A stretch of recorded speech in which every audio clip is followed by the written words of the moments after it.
Hello everyone. You might be wondering what this corpse of a machine is doing laying around me. Well, this is a Pathe phonograph I also picked up the same day as my Edison cylinder machine. And this requires significantly less fixing up than that. Let's go over it a little bit, shall we?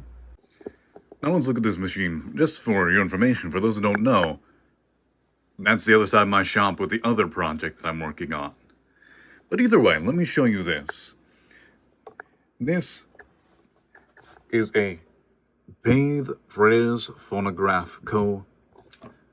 It's a Phonograph Model 100.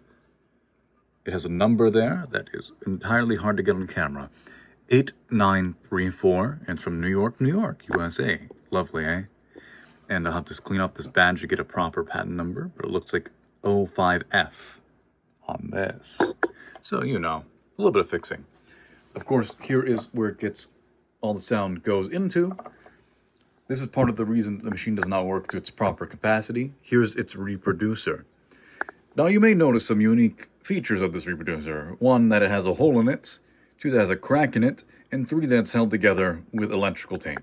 I got it like this. It was just shoved right in here, and it did work decently enough that I was able to detect the foxtrot. But either way, let's get a look underneath it. Here was the main problem that I had a little problem with. So, as you'll see, this is the slow option, and this is the fast option. Currently, this machine does very little changing due to that wire. Let me show you how that works real quick. So, here, it's on slow. Let's see if I can get a better focus on that for you guys. So, what it does is, you push this down to get it faster. And theoretically, what that should do is move this brake pad just out of the way of this spinning disc, which would happen when this motor pushes out and then rotates this screw right here and rotates that.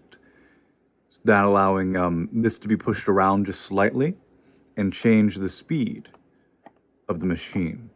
The problem is, if you probably can't see it from this angle, let's see if I can get a better focus. On this little piece right behind this brake, there are screws that are supposed to holding it in place, which are suspiciously missing. Not sure if you can see it very well, but I'm trying to point it out as best I can.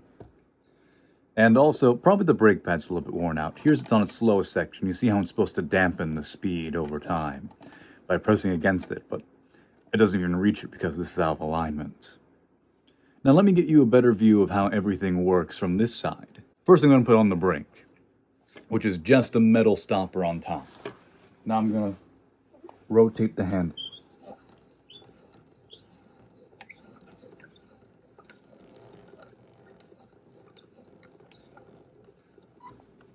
Perfect. Now let's start the speeding. Now this thing should be on its slowest option, but due to that brake pad not touching, it will not slow down nearly enough, or at all actually. So as you see, this box here, if I can reach it properly, is transferring force down here, which will move this gear set, which will turn that, which will turn this, and this bar right here is the spindle of the machine. So this is purely for slowing it down, and as you can tell, it's not actively doing that despite the fact that it's on slowest option. While it's all spinning down, let me show you little factors about the problems in the husk of it itself. Let's take a look closer. As you can see, there's been many minor repairs to this, mostly relating to this bottom section. Here is one of the major problems. You just have nails coming out. Of course, these used to have blocks on it to support the sides, which are also missing. One fell off right in my hand as I moved this today. Now, we have this screw right here that's pushing in and keeping this wall together. The problem is, it's not the same on the other side. It's doing the opposite. It's sort of pushing it out. Let me show you from the inside of this bin. So in here is, of course, storage for all your 78 album records. And we are missing one shelf as well. As you see, that screw right there is pushing away the bottom thing, making this entire cabinet just a little bit wonky all over. None of the shelves are aligning properly, and that causes, well, a bit of a sideways move. And it looks like also this was stored in a barn for a long while. I don't know necessarily the history, I just picked it up from the thrift store. But anyway, let me show you one of the main reasons I got this. So, right here is the horn of the machine. Of course, this would be the top of it where the mechanism would sit.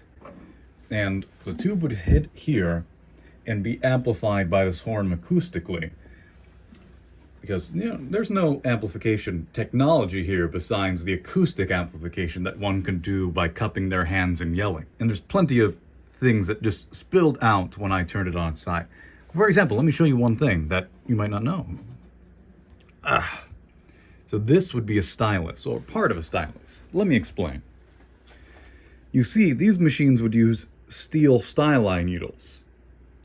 Now, this may look like a vinyl that you may be familiar with, but it's actually a Schlack 78 record. As such, this is made of much, much tougher stuff than a vinyl. While, if I were to pick up a vinyl and wiggle it, you would have a lot more flex. This is entirely solid and non-moving. Much more resilient, I would say. And so much that, in fact, these steel styluses, which would be placed in these reproducers, they're only one-time use.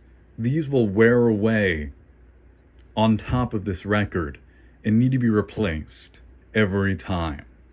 Of course, they made longer-lasting ones, but what would you rather replace? A 1-cent piece of steel or your record?